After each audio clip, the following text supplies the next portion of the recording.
The house had gone quiet since the funeral. No more casseroles delivered. No more polite condolences. Just shadows stretching across the living room walls and the hollow echo of an untouched armchair where her mother used to sit. Upstairs, in a dimly lit bedroom lined with faded floral wallpaper, Ella Harper, 17, sat cross-legged on the hardwood floor. She was a delicate figure, pale skin, wide hazel eyes framed by long lashes, and a soft, melancholy beauty that made strangers pause. Her hair was her most striking feature, thick, chestnut brown curls that spilled like silk past her waist, nearly brushing the floor. The kind of hair people whispered about in salons, the kind you didn't touch without asking. She ran a wide-toothed comb through it slowly, carefully. Each motion was gentle, ritualistic, as if she were trying not to wake a ghost. Across from her stood a vanity, older, antique, with silver handles and an oval mirror flecked with age. On its surface, a framed photograph. Her mother in a sunlit field smiling, her identical chestnut curls blowing across her shoulder. A creak from below, then footsteps, measured, icy. "Ella?" called a voice from the first floor. It was Victoria, her stepmother. The woman had moved in not like a guest, but like a new owner. She was in her early 40s, statuesque, with a slender, almost severe frame. Her hair was sleek, platinum blonde, bobbed at the jaw, always styled to perfection. Sharp cheekbones, crimson lipstick, nails like polished glass. She dressed like she ran a gallery. Minimalist, crisp, no warmth. Not a single detail out of place. Not even her voice. "Dinner in 15, Victoria said flatly. "And don't spend all day with that mop." Ella paused mid-stroke, the comb suspended in her hand. Her eyes flicked to the mirror, then down at her lap. That mop was all she had left that hadn't been changed. Gently, she gathered the curls into a low ponytail and tied them with a faded blue ribbon, soft from years of use and frayed at the edges. The same one her mother used when braiding her hair before school. She stood, brushed the dust off her jeans, and stepped into the hallway. At the bottom of the stairs, Victoria waited, arms crossed over a cashmere sweater the color of bone. Her eyes dropped to the ribbon. "You're still wearing that old thing?" she asked. Like judgment disguised as concern. Ella said nothing.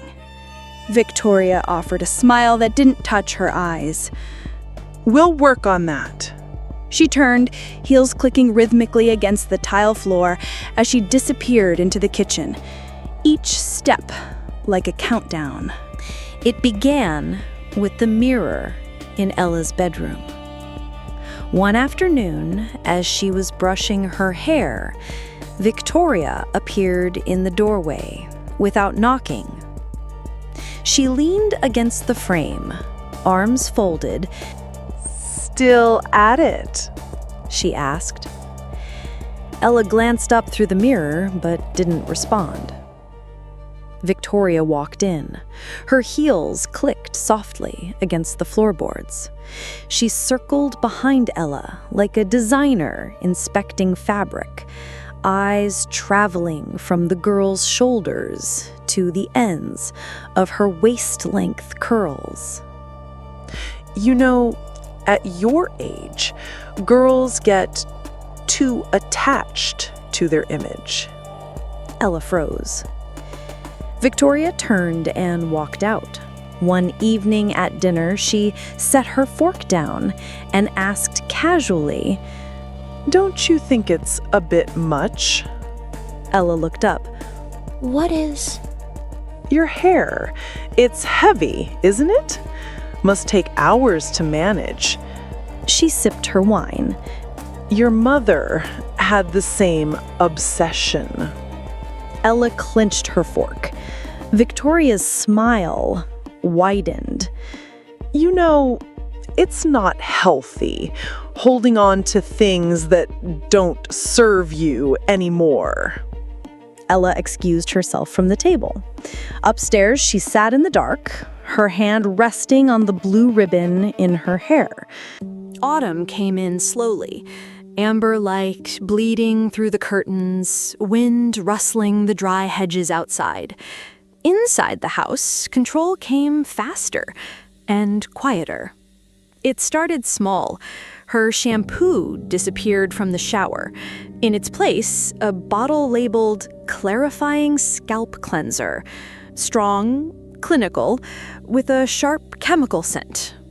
Her wide-tooth comb vanished next, then her blow dryer. Victoria said nothing.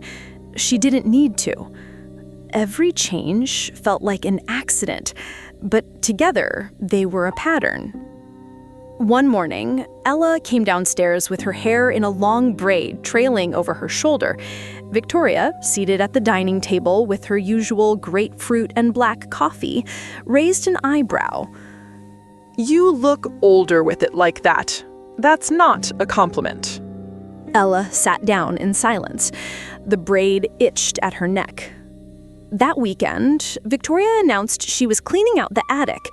She handed Ella a box of old things from her mother's vanity. Scarves, vintage combs, hairpins. For a moment, Ella lit up, until she saw what was missing. The ribbon. The blue one. Gone. I didn't see it. Maybe it was time. Ella said nothing, but her fingers curled tight around a silver bobby pin until it bent out of shape. Later that night, she overheard a phone call. Victoria speaking low in the kitchen. No, she hasn't cut it yet, but she will. She's starting to see what's best. She just doesn't know it's me making the choice for her. Click. Ella stood in the hallway, hidden in the dark. Her hand went up to her hair, thick, tangled now without proper care, but still hers. That night, she tied it back with a shoelace, a poor replacement, but a symbol of what she still owned, of what hadn't been taken yet. The morning light was sharp and white, piercing through the kitchen window like an interrogation lamp.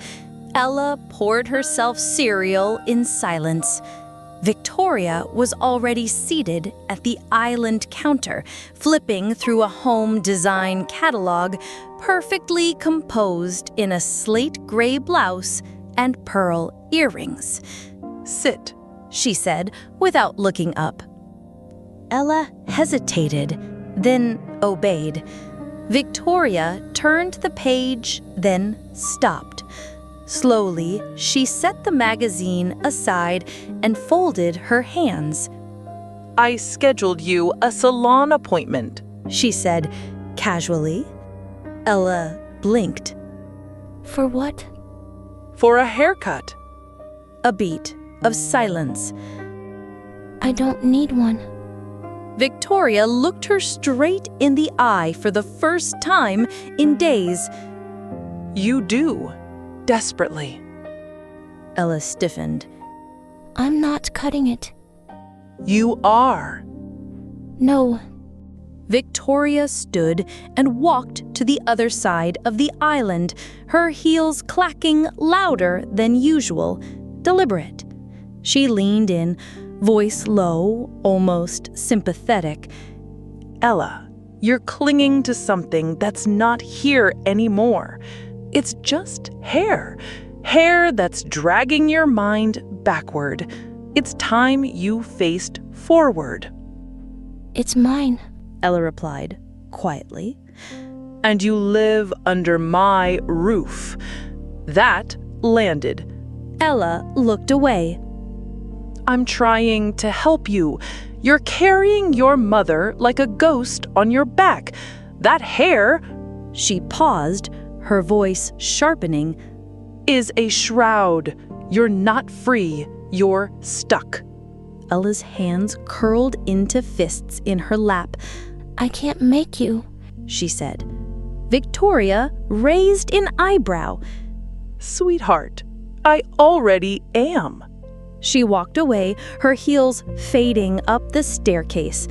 On the counter was a small appointment card. Tuesday, 9 a.m., Crown Studio. Full makeover. Prepaid. Next to it lay a pair of sharp silver shears.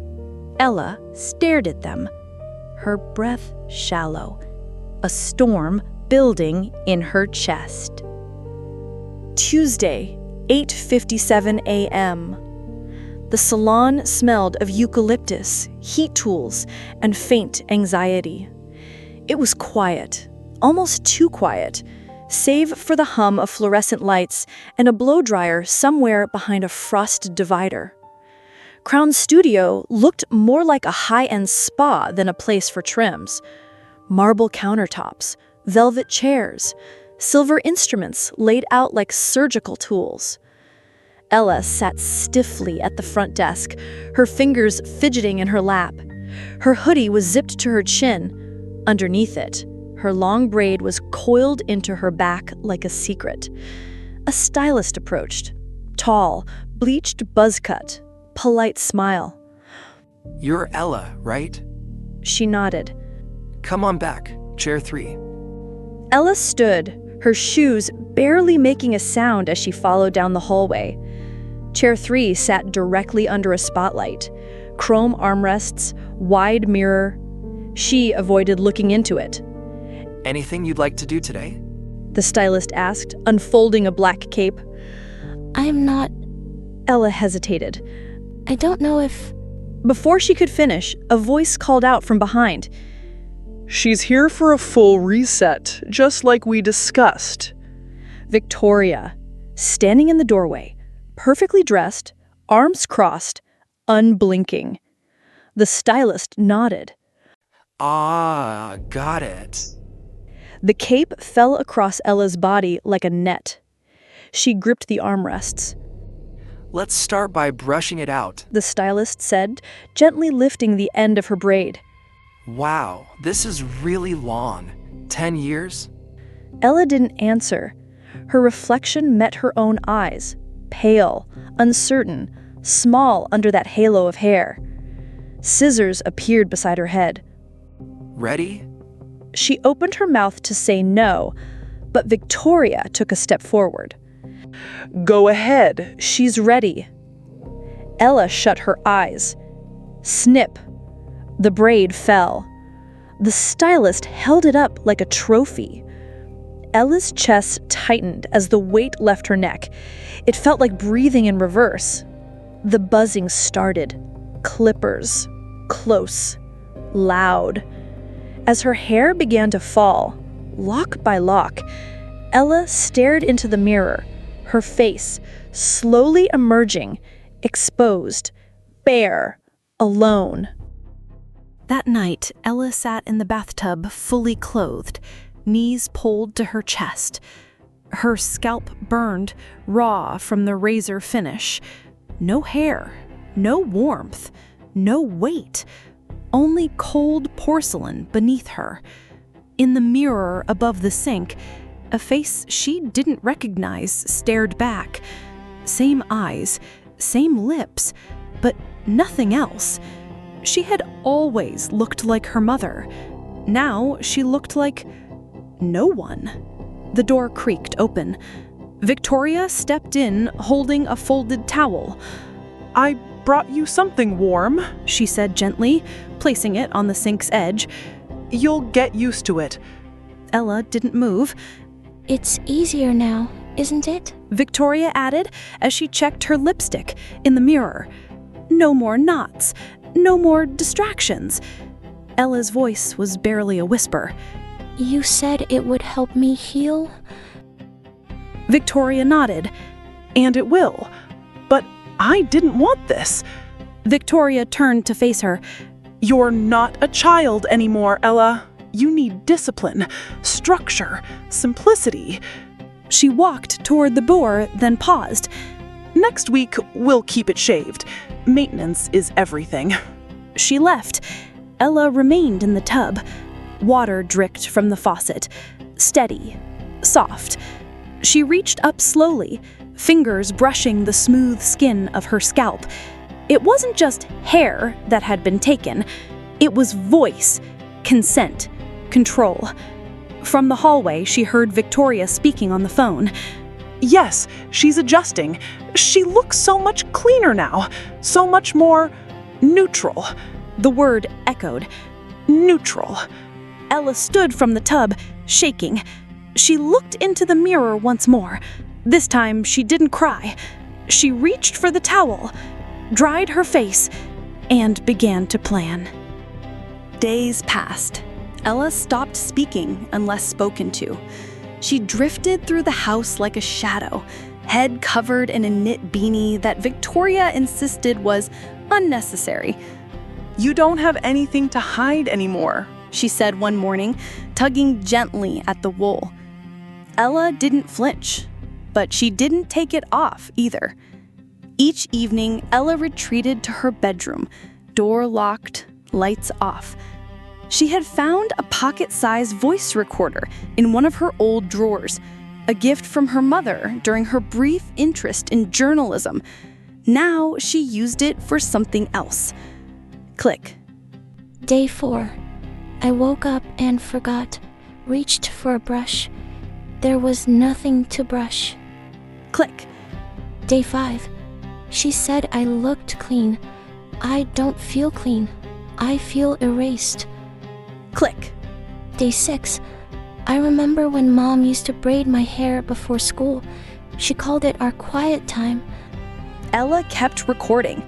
Her voice was low, steady, but the weight inside each word was unbearable. She wasn't trying to tell the world. She was trying to remember herself before it slipped too far. One evening, she passed Victoria in the hallway. Victoria smiled as she brushed her own sleek blonde bob in the mirror. Hair grows back, but discipline, that sticks. You're stronger now. I can see it. Ella paused. She looked at her. Really looked. For the first time since the salon, her eyes didn't drop. Then she turned and walked away. Quietly, calmly. Victoria stared after her. She didn't know that Ella had found her scissors, or that she'd been hiding them under a floorboard beneath her bed. She didn't know that Ella had been listening, recording, waiting. The silence wasn't submission. It was strategy. It happened on a Sunday morning. The house smelled of citrus cleaner and fresh linen. Ella was in the laundry room, folding clothes, mechanically, as always, when she noticed it. A black trash bag, half-zipped, placed beside the bin. Inside, strands of chestnut brown curls. Her curls, still braided, still bound by the shoelace she had tied weeks before. Ella dropped the towel she was holding. She crouched down and unzipped the bag fully. Inside were clumps of her hair, not swept away by the salon, but kept, stored. The air thickened. Her hands trembled. Why? She picked up the braid, heavy, still faintly smelling of her old shampoo. Her breath caught. Ella? Victoria's voice came from behind. Ella turned sharply, still holding the braid.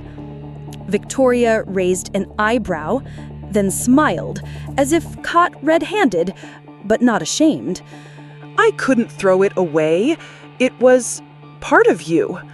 She walked over, took the braid from Ella's hands gently. But it's not who you are anymore, right? Ella didn't answer. Victoria placed the braid back in the bag. Zip. I saved it in case you ever needed reminding. Ella stared at her, unmoving. Victoria leaned closer, her voice barely above a whisper. Let's keep it neat, okay? No more hiding things. Tomorrow morning, we shave it again. She walked upstairs, unlocked the drawer, opened the velvet pouch. Inside, the silver scissors. Tonight would not be silent. It was just past 2:40 a.m. The house lay in silence. The wind outside rasped against the shutters, but inside, everything was still. Too still. Ella stood barefoot in the bathroom, staring into the fogged vanity mirror. She wore a loose gray hoodie. Her head, newly bare, peeked out beneath it, the stubble already beginning to grow back. She opened the drawer slowly. Inside lay a pair of sharp silver scissors, gleaming under the nightlight. In her other hand, the old voice recorder. Click. Day 11. She said she kept the braid from memory, but it was never hers to keep. She clicked it off, slipped it into her hoodie pocket, then moved quietly down the hallway, past her old bedroom door, past the linen closet. She stopped in front of Victoria's room. The door creaked open without resistance. Victoria was asleep on her side, one arm flung across the satin pillow, her sleek platinum hair spread like a fan. Ella stepped in slowly, calmly, eyes sharp, controlled. She reached down, unrolled the silk sash from around her waist, and in a single movement, tied Victoria's wrist to the bedpost. The woman stirred, mumbled something. Her eyes fluttered open just as Ella pulled the second wrist into place. Before she could scream, Ella stuffed a folded cloth into her mouth. Victoria jerked, eyes wide, thrashing. Ella leaned down beside her face. You said I look too much like my mother. She lifted the scissors, opened them. Now you can wear what you made me lose. Snip. The first lock of hair dropped onto the pillow. Then another, and another. Victoria screamed behind the cloth, struggling against the silk restraints, but Ella kept going. Slow, measured, cuts. Each snip stripped away the control, the perfection, the power, until Victoria's head was uneven, shorn, trembling. Ella finally stood up. She looked down at the pile of blonde hair scattered like snow over the bedding. Now you don't look like anyone either. She turned and walked out. 6 months later, a soft breeze flowed through the open window of a modest dorm room.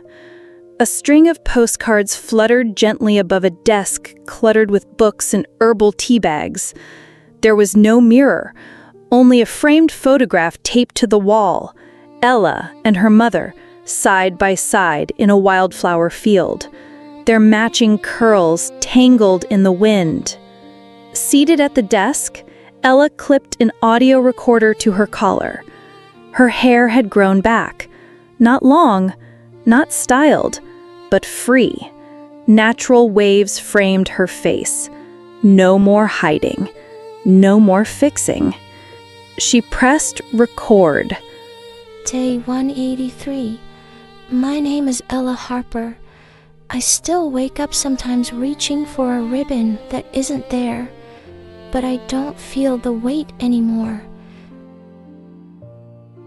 People think control comes from force, but sometimes real control is walking away before they even realize you left.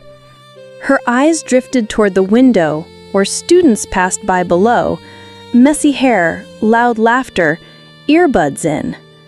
She thought shaving my head would erase who I was, but it did the opposite.